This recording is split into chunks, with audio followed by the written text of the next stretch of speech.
안녕하세요. 의학 상식을 바로잡아준 의사 닥터3입니다. 오늘도 제 영상을 클릭하신 분들에게 감사드립니다.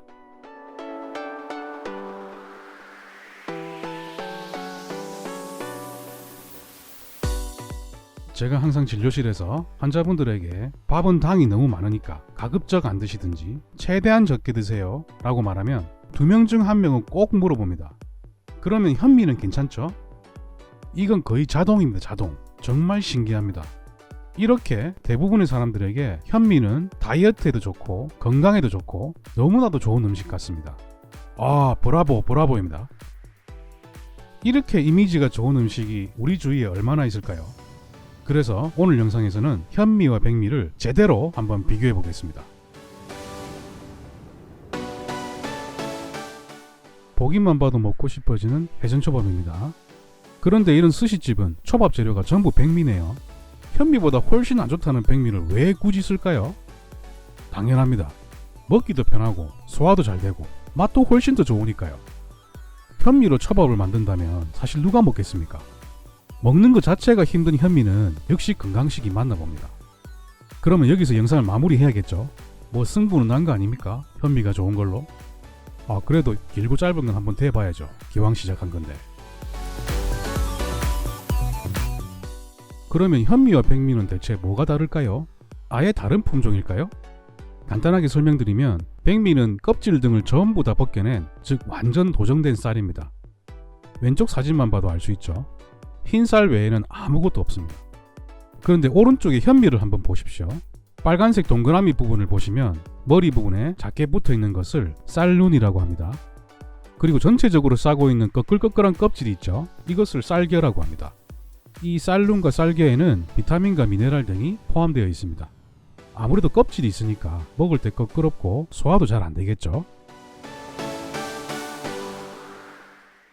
자, 이제 본격적으로 현미와 백미를 대결시켜 봅시다. 제일 먼저 칼로리가 궁금하시죠? 현미를 다이어트 때문에 드시려고 하시는 분들이 아주 많거든요. 칼로리 비교, 이거 처음부터 아주 궁금해지는데요. 자, 그럼 바로 들어가 봅시다. 아니, 생각보다 칼로리 차이가 별로 없네요. 이 정도면 거의 같은 수준 아닙니까? 물론 현미에 쌀론과 쌀개가 더 붙어 있으니까 이렇게 단순 비교하는 것보다는 현미의 칼로리가 이것보다는 약간 더 적을 겁니다. 하지만 사실상 차이가 별로 없다고 보는 것이 맞습니다. 너무 작은 차이니까요. 그래서 칼로리에 대한 이득은 별로 없다라고 정리 가능합니다. 그런데 물론 백미보다는 다이어트 효과가 있을 겁니다. 현미는 맛도 없고 소화도 잘 안 되고 그러니까 아무래도 조금 덜 먹게 되겠죠.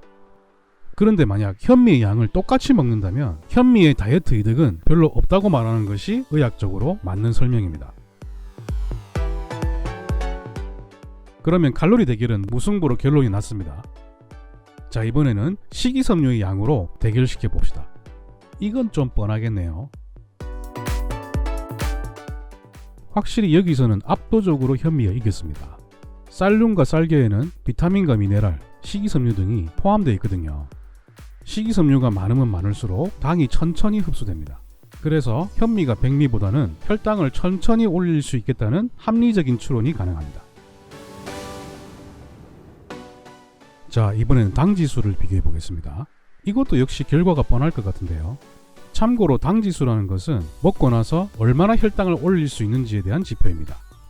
당지수가 높으면 높을수록 혈당이 잘 올라갈 테니 가급적 피하는 것이 좋겠죠. 당지수에 대한 보고는 연구기관마다 약간씩 차이가 나지만 대략적으로 약 20 정도 백미가 현미보다 당지수가 높은 것으로 나옵니다. 꽤 차이가 많이 납니다. 그러면 이대로 현미의 승리로 끝나는 걸까요? 여기에 있는 미국의 자료를 봐도 당지수의 차이는 우리나라 자료와 별로 차이가 없어 보입니다. 왼쪽에 현미의 현자는 천자문 제일 첫 페이지에 나오는 아주 유명한 한자죠. 공부에 관심 없는 아이들도 어지간하면 아는 한자입니다. 그런데 이 현자가 거물현이죠.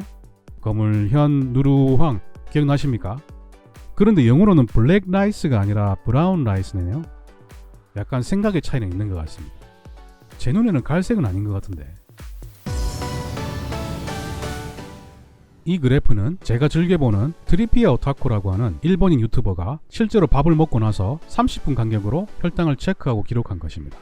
이 실험 결과를 보면 놀랍게도 백미와 현미의 혈당 차이가 거의 없어 보입니다.